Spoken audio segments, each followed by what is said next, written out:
वो अपने दिल की हालत समझने से कासिर थी कि उसका न आना इसे दुखी कर रहा था। अब इसका किसी और लड़की का जिक्र भी इसे अच्छा नहीं लगा था। इसके जहन पर वो मुसलसल छाया हवा था। आखिर ये अचानक किसे हवा किया था? सोचों के गिरदाब में पेन से वो उस जज्बे की बार बार नफी कर रही थी जो इसको बहुत तेजी के साथ अपनी लपेट में ले रहा था। अच्छा दादी, मैं निकलता हूँ अब। अल्लाह हाफ़िज़, अपना ख्याल रखिएगा और मनफरह से कहिएगा कोई काम हो या कोई मदद चाहिए हो तो मुझे बस एक मैसेज कर दे, मैं आ जाऊँगा। शरीम के अल्फाज इसके कानों में पड़े तो वो सोचों से वापस लौटी। ठीक है बेटा, अच्छी तरह अपने घर वालों के साथ खरीदारी करो, खुदा हाफ़िज़। उसने मोबाइल वापस लिया तो देखा शरीम ने अभी कॉल नहीं काटी थी, लेकिन इसने मोबाइल हाथ में लेते ही कॉल डिस्कनेक्ट कर दी थी। मनफरह ने खामोशी से मोबाइल वापस रखा और दोबारा से कॉलेज के काम में मसरूफ होगी। वो दादी को दिखाना चाहती थी कि उसने कोई बात नहीं सुनी, बल्कि वो तो मुसलसल अपने काम में मसरूफ है। हालांकि हालात बल्कि इसके बरक्स थे। वो अब भी सिर्फ बेवजह पेन चला रही थी, वरना इसकी स्विचें तो कहीं और ही अटकी हुई थी। मुझसे बात तक न की उस लड़की ने, कितना तंग करती है ये, मुझे ज़रा ख्याल नहीं है इसे मेरा। खैर, मेरा भी दिन कैसे गुजरेगा जब तक मैं इसे तंग न कर लूं। शरीम ने मुस्कराते हुए मनफरह को मैसेज सेंड किया। आपके मुझसे बात करने पर एक्स्ट्रा बैलेंस कटना था क्या? मनफरह ने मोबाइल की चमकती स्क्रीन देखी, नाम पढ़ा और दादी को कचन का कहती बाहर आ गई। इसे मालूम था उस बंदे के मैसेज इसे मुस्कराने पर मजबूर कर देंगे, और अगर इसकी मुस्कराहट की वजह दादी ने पूछ लिया तो वो दादी को क्या बताएगी? नहीं, लेकिन आपने दादी से बात करने के लिए कॉल की थी ना? पता नहीं वो कैसे शकवा कर गई। हम दिल था कि आज बार बार उससे शकवा कर रहा था।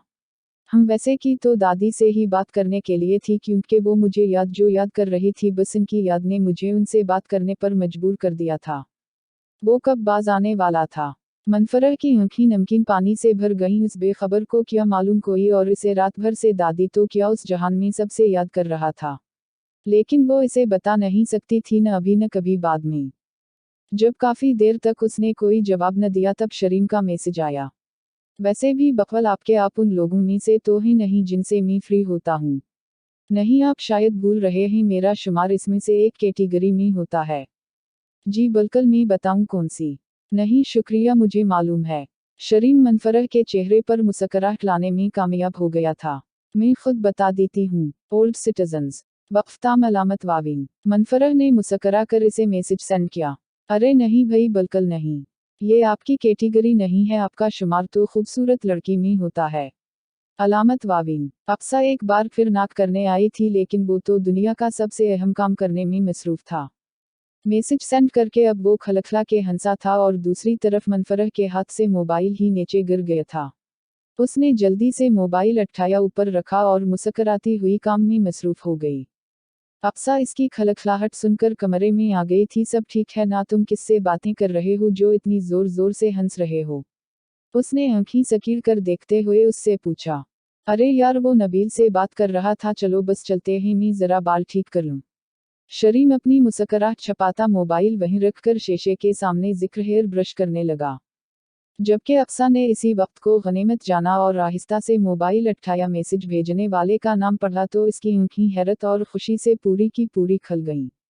आहमम, तो कौन है ये जिसका नाम अपने जिंदगी से सेव कर रखा है? वो मोबाइल इसकी नज़रों के सामने करती हुई बोली। ओए, किसी मोबाइल में झांकना कितना अलमेंड काम है तुम्हें? पता नहीं है? भैया को बताना पड़ेगा, भाभी को तमीज सिखाएं।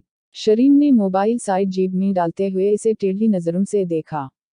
शरीम, मैं तुम्हारी बहन हूँ और तुम कहते थे हर बात मुझे बताओगे, अब मुझे बता रहे हो या मैं नीचे जाके खाला इन्हीं को बताऊं?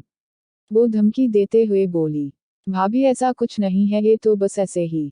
वो अभी किसी को कुछ बताना नहीं चाहता था जब तक मनफरह और दादी से बात न कर ले।